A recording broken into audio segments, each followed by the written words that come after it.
Ni hao, ni hao. Welcome to the latest edition of the Silk Road Movie Podcast, a weekly podcast bringing the very best in Chinese film to British and international audiences. My name is James, and I'll be taking you on this journey along the cinematic Silk Road, traveling between China and the West, through films ranging from the classics of the past through to new, modern stories and the films of the future. The podcast goes out weekly on Thursdays, and you can subscribe to us on all the usual major podcast platforms like iTunes, Spotify, Google, and others. And you can also find us on Facebook, Twitter, and other social media under Silk Road Movie. We're also going out over in China, and I really hope we're bringing film fans from the East and the West together.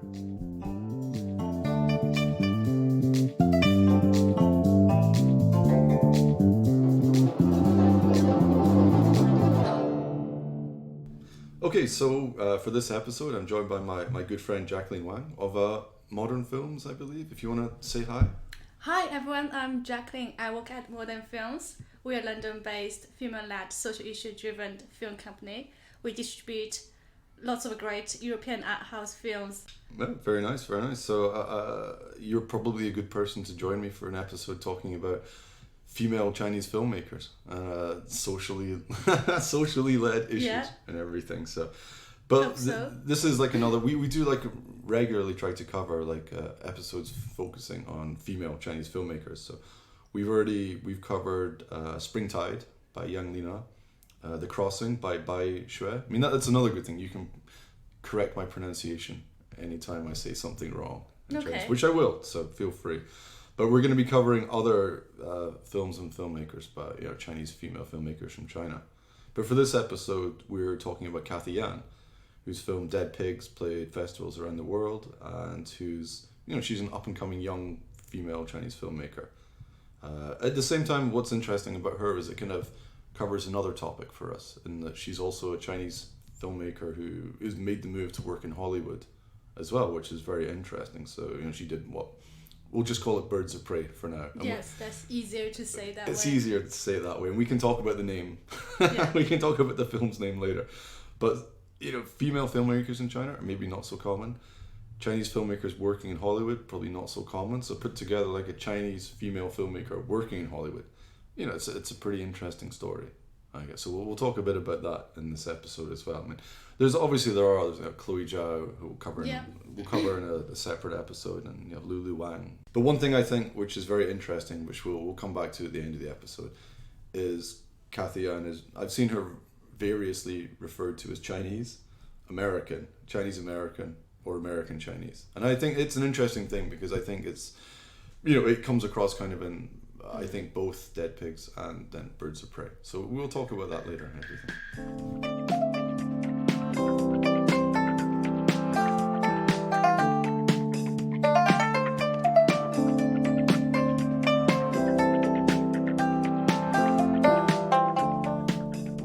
Interesting things, I think, which maybe you can talk about a little bit as well, is kind of where Cathy Yan fits into the Chinese film industry in terms of like female filmmakers in China and internationally as well. Whether this is becoming more common to see female filmmakers working, where if we're seeing more representation. One of the interesting quotes I read from her in an interview, she said initially she was looking at becoming a producer rather than a director and like a screenwriter, because she said, frankly, as a woman as well, it felt more achievable to become a producer.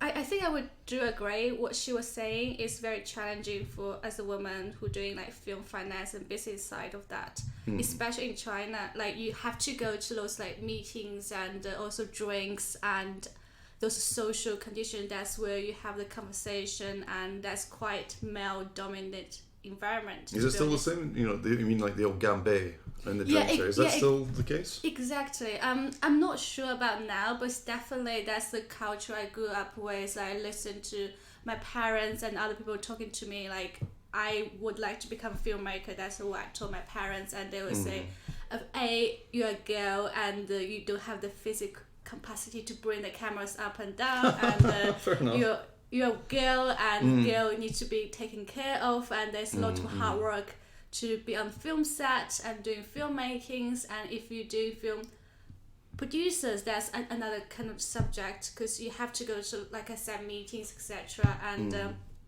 I think I can see her point of view saying that. But do you think this is changing now? I mean, there does seem to be, quite a few more films. Yeah, I do think it's definitely changing, especially like the woman woman position in China is definitely changing. We can see a lot of strong women like in the career path, etc. as well. Well, yeah, I mean, there are still some like very good, very key films made by female Chinese filmmakers. So hopefully it's something we'll see more of. And I think we are starting to see more young female filmmakers coming, from China as well. I do think so too. And I do see there's a wave of like Chinese students learning film and art here. So that's the generation will create more stories for the next few years, I believe. Yeah, and I think a lot of them, I mean, like, we'll talk about Dead Pigs shortly, but it does seem to be as well like a lot more of the indie or kind of art house, maybe more than the commercial films. Yes, I don't think there doesn't seem to be as many like Chinese female filmmakers making the big budget commercial films, but I think a lot of the ones which we see at like Rotterdam, Berlin, and such. Absolutely, yeah. I think they're more focused on the stories, which is very dedicated, and a story about relationships either between their parents or like love stories, etc. It's more you find a story rather than those action-based. Yeah, sure. And this is something China. which is changing internationally, I guess, as well. Like we're there's not enough representation yet, of course, but I think we're starting to see it more internationally as well. But hopefully that's something China will get more than some of the Western countries will do as well. Yeah, but I think it's quite difficult part is to get good box office and public release in China. Well, yeah, that's true. But it depends if people want to go to cinema to watch the film, and if we're talking about that, the representations of like Chinese female filmmakers is definitely not that great. But if you're talking about creative acclaim at film festivals, I think it's definitely coming up. And sure, I agree with that, and I think this will be a much longer discussion. But I think the way the film industry in China is changing, a lot more focus on like online films, everything. Hopefully, I think maybe one thing we'll see,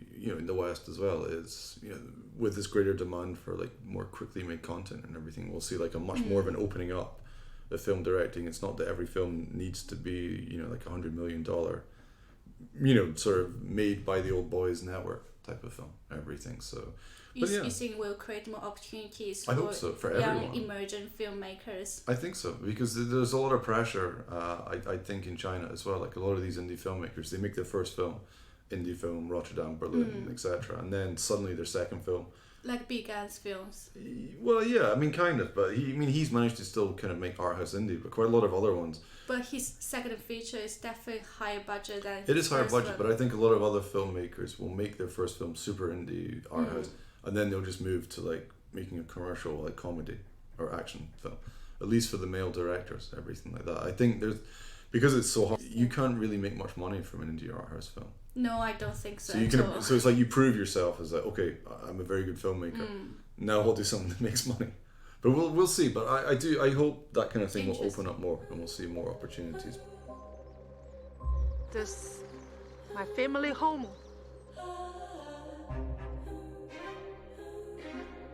我是马他，阿拉係嘅家園好啊。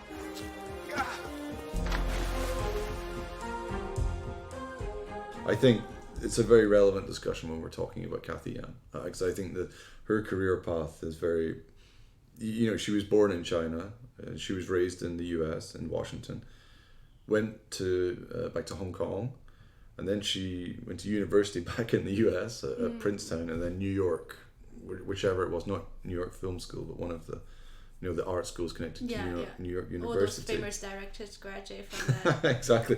So she followed that path, but then she worked as a journalist at like, the LA Times, the Wall Street Journal, and then again back in Hong Kong and then Beijing before, she turned to filmmaking properly. And, I haven't seen her first short, which was called Last Night, which is to do, I've been told it's to do with like a Chinese politician's son. But I haven't seen it, but it'd be interesting to see. But yeah, that sounds interesting already. Sure, I mean, I would definitely like to see, any of her early work, anything like that. would be cool. But I've been told as well that she was apparently she did some choreography, some dance choreography too, which is quite cool. I think something you can see in her films, as we'll talk about. But I think all of the one thing which is very interesting about this, and which is interesting about her films, is she does potentially, we'll see what you think about this, but have this kind of mixed perspective as well. Obviously, being Chinese, growing up in the States, so she's kind of got one foot here, one foot there. Yeah, definitely. Possibly. So and I think that's something we'll talk about for Dead Pigs in a second. Yeah, sure.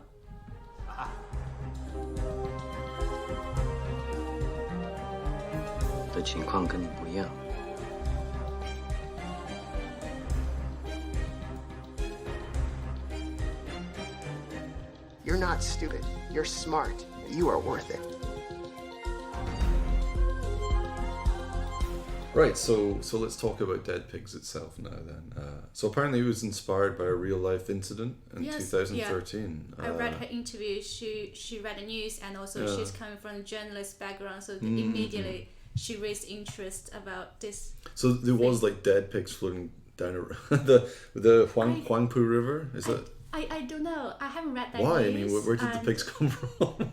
I don't know the answer. That's definitely a very interesting news when you read about it, and it's quite bizarre and very bizarre, like a river filled with like dead pigs. And it kind of has comedy already. Yeah, it's quite surreal, but abstract. Exactly, so. Like 100 dead pigs floating above the river. Yeah, it's quite cool, right? But moving on with it, then she, they got Jia Zhangke as the executive producer. That definitely helps. Big help. I think if you have Jia Zhangke attached, you're probably going to be okay. Yeah. So obviously they managed to get funding, but I think we say it's mostly funded by Chinese investors. The film, right? Yes, I read that as well online. It's most by Chinese investors. I think it's quite interesting, this kind of financing mode, how the film's being made. Yeah, definitely. It's always incredibly tough to get financing, especially for a first time. Director. It's not. I don't know what the budget was, but it's not like a low budget film. I think the subject is kind of sensitive as well. It's not like an easy sell comedy kind of. Yeah, as an art house film in China, not too likely. I mean, it did get released in cinemas, as we'll discuss, but it's not like commercial prospect film. No, not at all. So it'd be interesting to see the investors. Yeah, absolutely. But it's kind of a mixed crew because it's shot in Shanghai, but it had. Federico Cesar, if I'm pronouncing his name right, he also shot did you see the rap sort of fake documentary film? I think it's called Patty Cakes, like American. No. That was pretty good. He shot that, and he won a few prizes for different shorts and stuff. So so it kind of had a mixed crew, and then they did the post, I believe, in New York, and I read her saying that they edited it in her living room. Oh, very indie. Very nice, very cool. You wouldn't think it's a very well edited film, I'll say, so I'm quite surprised. It's definitely indie spirit there, as in her own bedroom. Very nice. But it's kind of an ensemble film with the cast. It's got a few key cast members, but it is kind of like a group film and everything. But I guess one of some of the main names in it were like Vivian Wu, actress who started her career in Hollywood. She was in stuff like The Last Emperor, The Joy Luck Club. As well. She was in Teenage Mutant Ninja Turtles 3. Oh, okay. I don't know if you've seen that one. No, I haven't seen the last one, but the other two mentioned. The remakes or the new versions, whatever they are. But then she's kind of worked between China and the West a lot. She was in quite a lot of stuff in China as well. It's got Mason Lee as well. Do you know Mason Lee? Mason Lee. Ang Lee's son. I do recognize some familiar faces he's in been that film. Yeah, you'd have definitely seen him recently in stuff like Suburban Birds. Duckweed. Is that the young actor in the Dead Pigs film? Yeah, the male, the actor, and he, like I say, it's Ang Lee's son. He's been in quite a few Ang Lee films, but he's turning up in a lot of indies quite recently. He's a good actor. I definitely recognize his face. Yeah, I think I saw him somewhere. Yeah, Suburban Birds. I know you saw Suburban Birds, so he's in that. Oh right. But it's also got Li Meng, who's been in stuff, actress who's in stuff like she was in A Touch of Sin. Oh. She was in The Guillotines, and she's been in more indie stuff as well, like Vortex and some other Chinese first film festival type films, everything. But she's been recently in this TV series called Bad Kids, which has been incredibly popular in China. Yes. Just reading about it very recently. I haven't seen it. I haven't seen it as well, but I read my friends, comments online, etc. Seems very popular at the moment. People are talking about it a lot, so that's pretty cool. 受到影响的人之一，他没能力支付处理死者的费用，所以他们才选择把这部认定合理。放火！走！我也在这里的，懂吗？受不了。拿着你的茶，滚！ For the plot of the film, then, it's kind of what do you call it, intersecting narrative, which I'm not a massive fan of this kind It's of narrative. definitely a lot of plot combined together, and there's a lot of characters. There's kind of like 5 different kind of line stories, and they join together. Exactly. There's kind of like 5 main characters, and it kind of starts with the pigs floating in the river towards Shanghai. Yeah. And people are trying to figure out why or what's happening and everything. Then you kind of have these different characters, which is there's a pig farmer, there's the upwardly mobile landowner who's kind of fighting against gentrification from this American expat who's in China trying to sort of live the Chinese dream, I guess, as Western people call it. Then there's kind of like a busboy who's kidding on lying to his father about what he does for a living. Yeah. And there's the rich young woman who's trying to become more independent. Yeah, and they met, and there's a love story. Exactly. And all the different stories come together. Difference. Yeah, and there's kind of social differences and intergenerational differences and everything. Yeah.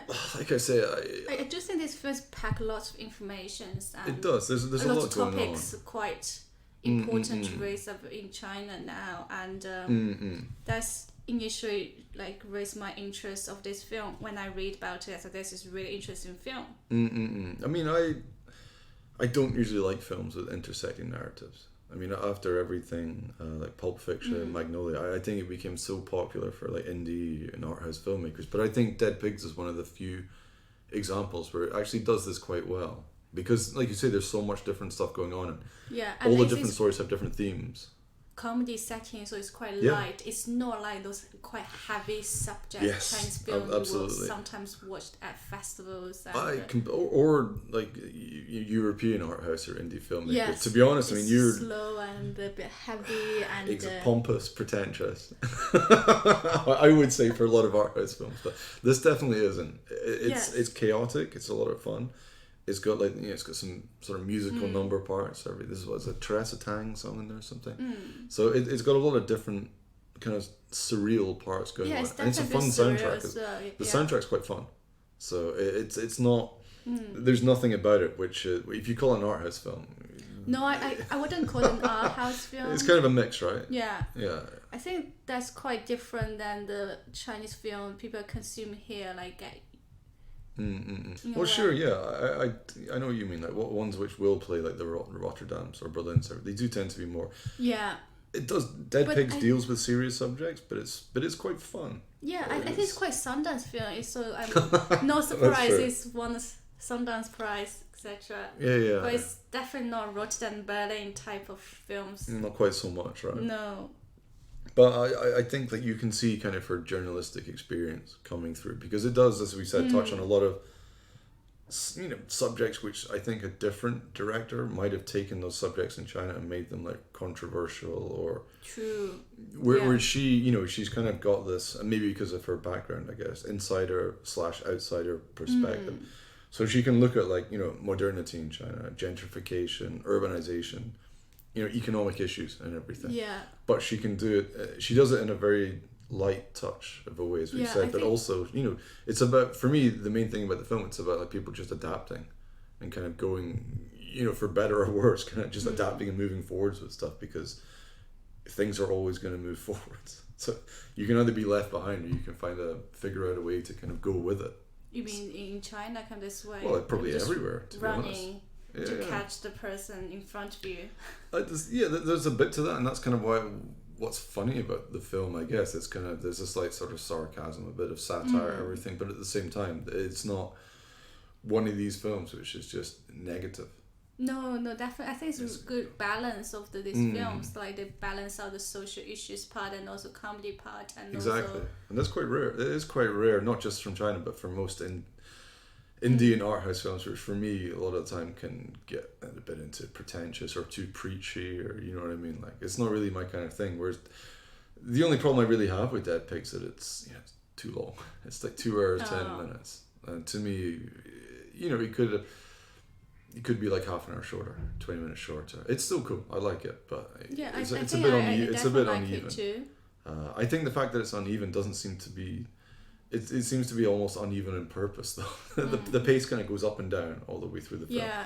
But I think that's part of, when we'll talk about Birds of Prey, but I think that seems to kind of be her thing, is this kind of like entertaining chaos type of thing. I think that's definitely some very memorable parts from that film. So like the most memorable part for me is that landlady is definitely holding her house, and there's like pigeons flying over the roofs, and yeah, absolutely. There's some really cool visual moments in the film, and I think she does that visually as well. I think she does seem to have like international influences as well as like Chinese influences visually in the film, as well as with the storytelling, which I think is quite interesting as well. Interesting. But I guess the upside and the downside to that is like, the film hasn't actually been released anywhere apart from China, and it didn't do well at the box office at all in China. I was quite surprised at the box office part in China. It really didn't. Unfortunately, it really didn't do very well. But it's interesting that it hasn't been picked up anywhere for a film which won. So we should say it won one of the ensemble awards at Sundance. It's won quite a few other awards, but only at Western festivals. And it's played the London Film Festival 2 years ago. That's right. It's played a lot of international festivals, but it's never been picked up for release anywhere. So why do you think that might be?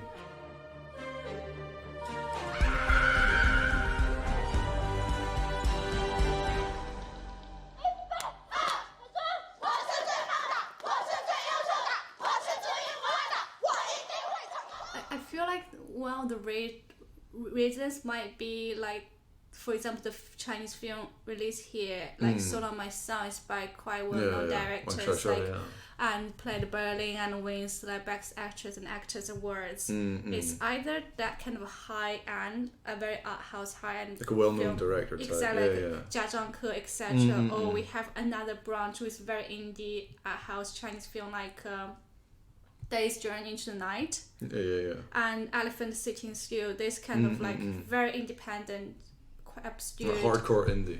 Hardcore indie film. Exactly like you described. But like the Dead Pig definitely not fit in this too, and it's kind of sitting in the middle. It's like we discussed before. It's quite commercial and has comedy and it's. For that kind of films, it's in Chinese, so not sure if that's you see another quite bad word, exotic enough for the audience here to watch it. Yeah, sure. I just find it's just I can't really think of too many Sundance winners. Yeah, but how many Sundance winners don't get some kind of, even just like bought for an online platform, something. I'm surprised. True. That's all. There's no answer to this. I do think the language part is quite difficult to break through when people need to watch films with subtitles. Even for like Japanese and Korean films, like they not get too popular. Maybe after Parasite, people will be more willing to watch in Asian cinemas, which more commercially led, like Parasite. Hopefully. I feel people have this perception of Asian cinemas will be quite art house and difficult to understand. Sadly, I think it's just subtitles. So what is it Bong Joon-ho called it, like the 1-inch barrier or 2-inch barrier or something. I agree with that. As soon as you put subtitles on a film, it's art house. It's indie for most people, to be honest with you. Interesting. But if Dead Pigs had been, maybe if it come after The Farewell, maybe it would have, because The Farewell got pretty wide distribution, right? Yes, but I don't think Farewell did really well box office. It did okay. It didn't do great. But I had expectation will do really well because it's got so many awards and a lot of press coverage, and they did big Cube campaign and everyone talking about it, saying that's the best like Chinese film you ever going to watch, and I will have this expectation of doing well. But I think that's the difference. A lot of people didn't see, The Farewell as a Chinese film. They saw it as an American Chinese film, which had a different culture. I mean, it's an interesting discussion in itself. And for Dead Pigs, it's quite different to Dead Pigs. It is different, but it's 100% set in China, though it's half Western, half Chinese crew, but the story is set in China. It's quite a Chinese story, for me at least. Sure. And I think, you'll see the difference in the two trailers. The Chinese trailer and the international trailer, they don't look like the same film.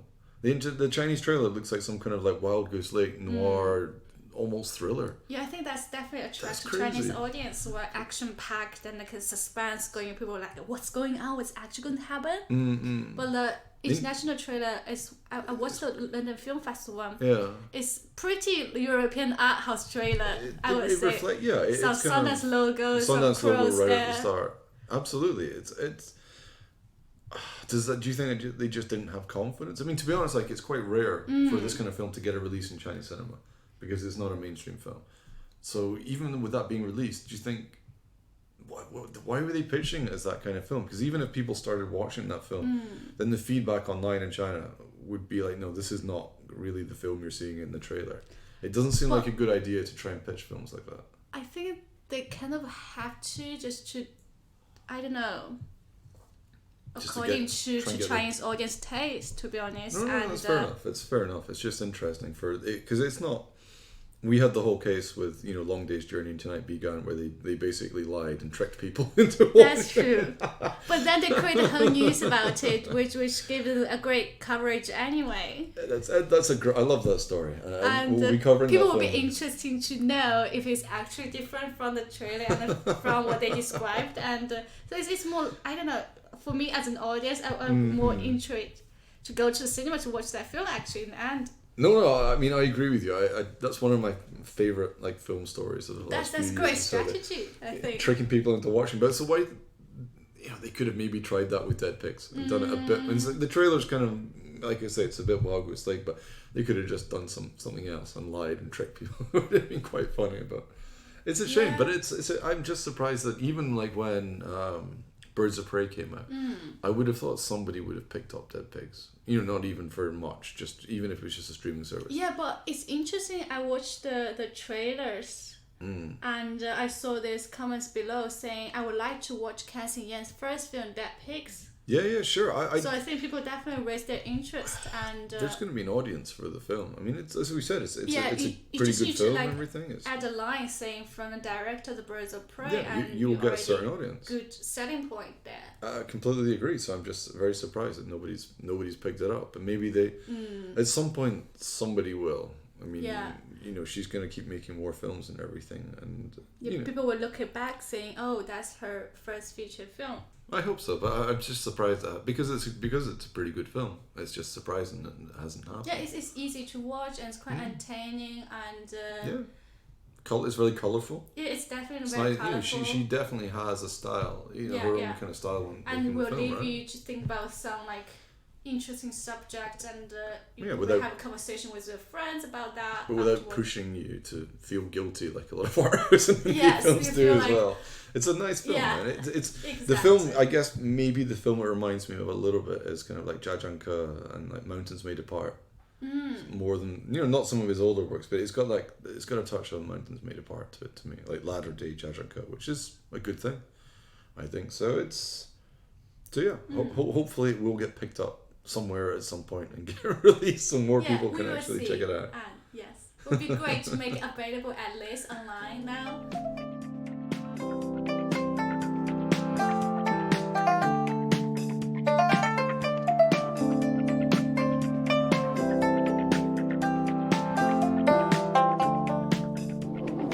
After that, then obviously her next film, very very different kind of film. Yes, I was surprised to find out the Birds of Prey director was Cathy Yan. So you didn't know that before? I didn't know that at all. And you hadn't heard of Dead Pigs then?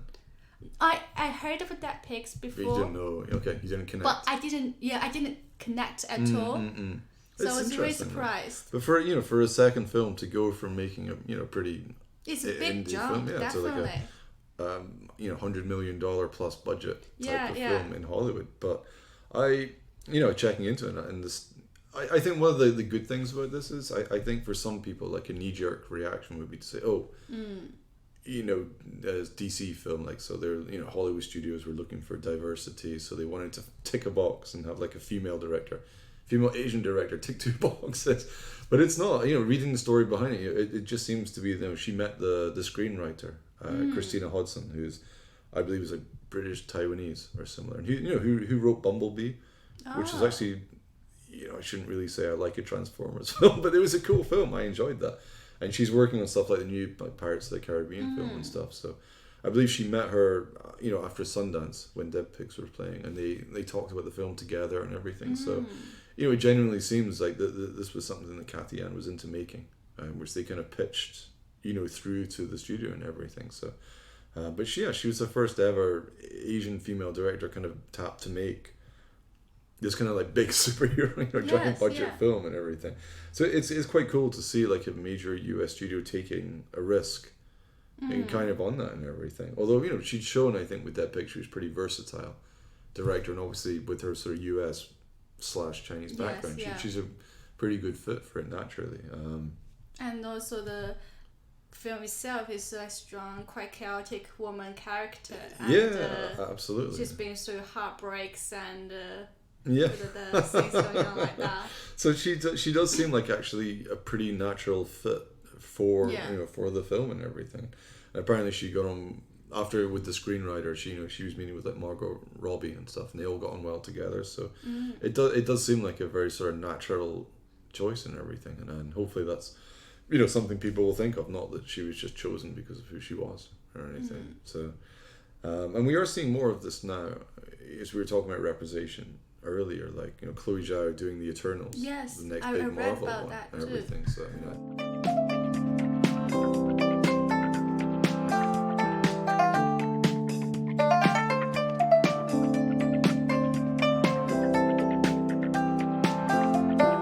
it's fair to say there was quite a lot of rumors, production troubles with Birds of Prey. Like it was kind of said after they did a lot of reshoots in the film, which to be fair is super common in Hollywood. It's not interesting in itself. That's not at all a big deal. But for some reason, this film seemed to attract more,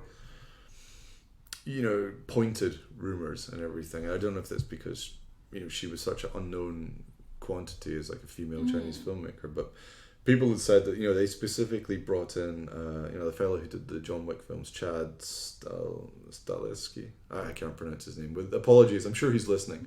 I'm sorry, dude. But they kind of brought him in to like reshoot or do new action scenes. There was a lot of stuff about the plot, which we won't go into because it's kind of some of the rumors about the original plot and Ewan McGregor's character are quite bizarre.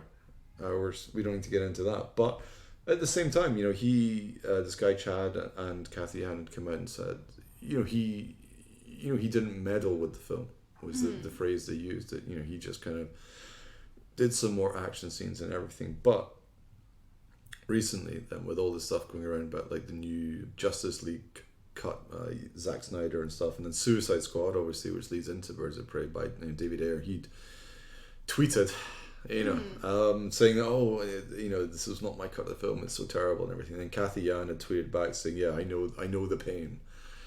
So it does kind of suggest there was stuff going, But it's decent Marvel anyway. What do you expect, right? What do you expect? Like they had to make certain type of like formula films for the audience, and I'd be interested to know how much creative control she would have on set and. But it's something you kind of give up if you're working on that kind of film. For better or worse, you're kind of making films by committee. You still get cool. I mean, and I'm not against Hollywood films at all. Yeah. I still love watching, those Hollywood films and that. But it's a different kind of filmmaking. So going from like Dead Pigs, where she would have had complete control, to absolutely. this, completely different situation, right? But you can still see some of her. I still think you can see some of Dead Pigs or her. It sounds weird. You can see some of her DNA. In like let's address the name of the film. So we're calling it Birds of Prey, but it was originally released. Do you remember the original name? The long name. Oh. If you do, I'll buy you a drink if you remember it's really long. Can you remember it? I know Birds of Prey, then that's a whole 2 lines after that. The Fabulous Emancipation of One Harley Quinn. And I started reading that after this. Because Birds of Prey is easy to remember, and you just say Birds of Prey anyway. But then they released it as that, with the long name. Then they re-released with just like Harley Quinn. That's Birds of Prey. Definitely good It's idea. better, but then that grammatically it sounds stupid to me. So then I think most people just call it Birds of Prey, as we've been doing, because that's the most natural thing. But it got good reviews, or certainly mixed to positive reviews when it was released. A lot of comparisons to Deadpool, because it's that kind of like the fourth wall break, like talk to the camera type stuff. So and it's okay. It's kind of fun. voiceover narrative. Exactly that kind of thing. But it didn't do well at the box office anywhere. It was pretty. It didn't. You can't call it a massive flop, but it was a bit disappointing. But those films, they need to do like billions of box office. They can make it commercial make sense. They just throw so much money on production and marketing. And the marketing budget was huge. Yes, I definitely watched a lot of YouTube trailers of that, and I see the BAS campaign, etc. Yeah, so absolutely. Not sure how much money they put on that. At least 50%, another 50% of the budget. Exactly. So it's kind of a shame, because this kind of, I don't want to, the phrase like damn with faint praise, but it's not worse than most of the superhero films. I'm not I'm not a fan of this stuff, but this Birds of Prey, it's definitely not worse than most of the superhero films. And I think you can still see her, you can still see her style in there a bit. It's got not musical numbers, but you can kind of, I think the overall film, you can still see that sort of ensemble casting she did with Dead Pigs. There's still quite a lot going on in the film, in the plot wise, and it's very colourful. It is kind very of a fun, colourful, kind of a fun soundtrack and everything. So it's, some of the reviews at least, they were still quite positive about her as a director and everything like that. So, and it's done very well on VOD. So not a massive success, but a good step for her, a good second step for her. We'll see where she goes from there, as we'll talk about in a second. It'd be interesting to know.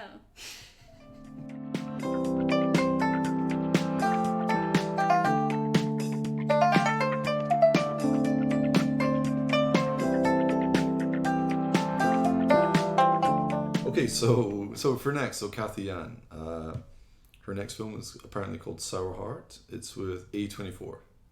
Not a horror film though. Not an A24 horror film. I did read about it. It's based on do you know Jenny Zhang, like a Chinese American Chinese writer who's very acclaimed. It's a short story collection about so it's kind of like a coming age story about Chinese immigrants in the US. Oh, and that's the new one she's working on. Everything. It's quite A24, I can see. It sounds very A24, doesn't it? So it sounds like a good fit. Yes, it's definitely. So I'm not sure what the timeline is, but that's what she's working on next. So again, she's kind of gone.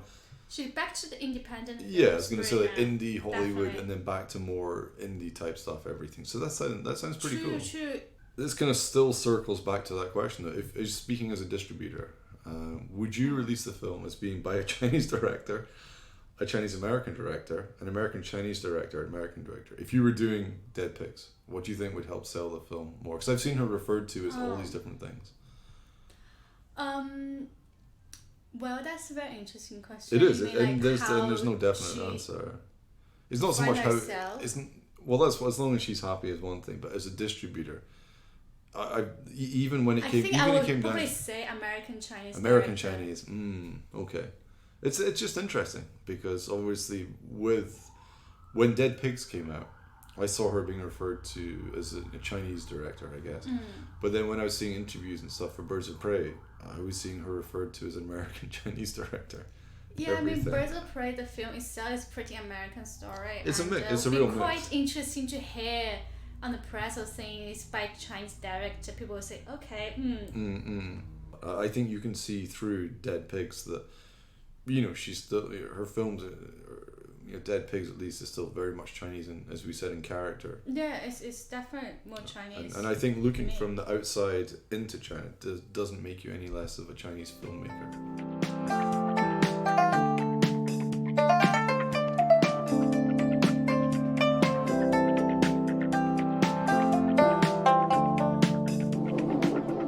Thank you very much for joining me. Thank you for having me. No, I'm sure we'll be having you for other episodes in the future. I'll be definitely interested in doing it. I love doing podcasts. Very cool. So this has been me, James. This has been Jacqueline. Thank you for joining us for this episode, and please definitely check out Dead Pigs. Yeah, please do. If you're a fan of superhero films, you could do a lot worse than Birds of Prey.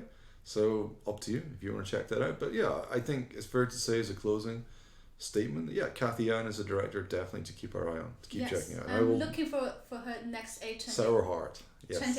24 film. A24. Definitely, I'll keep an eye on her for the future. Yes.